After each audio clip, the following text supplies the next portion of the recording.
नमस्कार मित्रांनो, बोकडवाला भाऊ या यूट्यूब चॅनलवर तुम्हा सर्वांचं पुन्हा एकदा मनापासून स्वागत।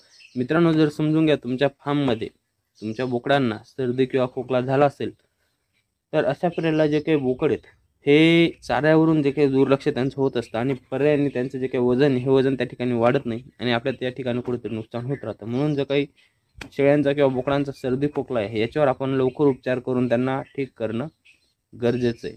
तर मित्रांनो, जर तुमच्या बोकडांना खोकला आला असेल किंवा सर्दी आली असेल तर अशा पिरियडला तुम्ही त्या बोकडांना, आता खोकला काय येतो, जर त्या बोकडाला सर्दी राहिली आणि ते सर्दीचं प्रमाण वाढलं तर ते बोकड खोकलायला किंवा शिंका टाकायला चालू होतं। म्हणून आपल्याला सर्दीवर ट्रीटमेंट करणं गरजेचं आहे। तर त्या बोकडांना तुम्ही नेट कॅप नावाचं औषध 10 ml 5 ते 10 ml, लहान असेल तर 5 ml आणि मोठा बोकड असेल तर 10 ml पर्यंत तुम्ही देऊ शकतात। नेट कॅप म्हणून लिक्विड आहे, खूप चांगला रिझल्ट आहे त्याचा। त्याच्यानंतर मित्रांनो, तुम्ही त्या बोकडांना टेरामायसिनचे इंजेक्शन लावू शकतात।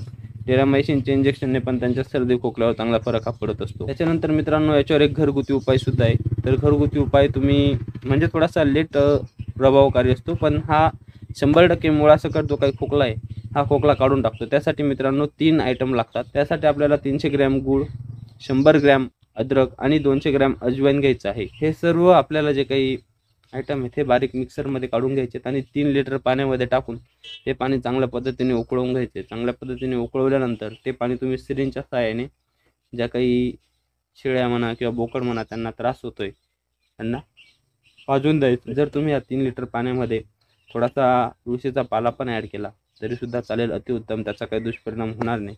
आणि ते बोकडांना पाजल्यानंतर सलग आपल्याला 4 ते 5 दिवस पाजायचे। त्याने काय होईल, जे काही सर्दी आणि खोकला आहे हा त्यांचा मुळासकट निघून जाईल आणि जे काही बोकड ते रिलॅक्स करतील। आता मित्रांनो, आपण मेडिकलचा उपचार कसा आहे, आज जर दिला ना तुम्हाला 2 दिवसात रिझल्ट भेटून जाईल।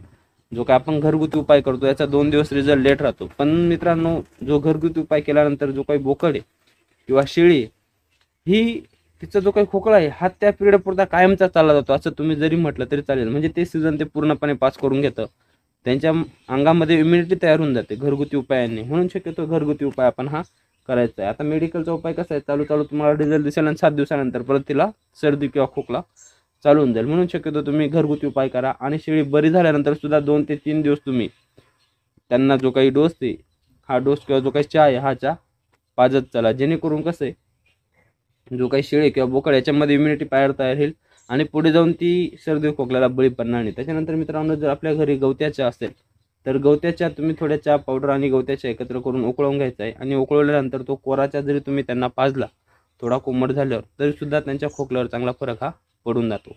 त्यानंतर मित्रांनो, आपल्या घरात जो चहा उकळतो, जी काही चहा पावडर उरलेली राहते तर ती चहा पावडर आपल्याला एका पातेल्यात टाकायची आणि त्याच्यात थोडा गवत्याच्या टाकायचा आहे। गवत्याच्या टाकून त्याच्यात सुंठ आणि विलायची आपल्याला कांडून टाकायची। सुंठ विलायची कांडून टाकल्यानंतर ते चांगल्या पद्धतीने उकळून घ्यायचे आणि ते पाणी जर तुम्ही त्या जनावरांना पाजलं तरी सुद्धा तुम्हाला तुमच्या फार्मवर जो काही सर्दी खोकला आहे याला चांगला जो काही रिझल्ट आहे हा दिसून येणार आहे। तर अशा प्रकारे तुम्ही तुमच्या बोकडांमध्ये सर्दी खोकल्यावर चांगल्या प्रकारे उपचार करून, घरगुती उपचार करून त्यांना ठीक करू शकतात। तर मित्रांनो, आशा करतो आजचा हा व्हिडिओ तुम्हाला आवडला असेल। व्हिडिओ आवडल्यास व्हिडिओला लाईक करा, शेअर करा आणि आपल्या बोकडवाला भाऊ या यूट्यूब चॅनलला सबस्क्राईब करायला विसरू नका। धन्यवाद।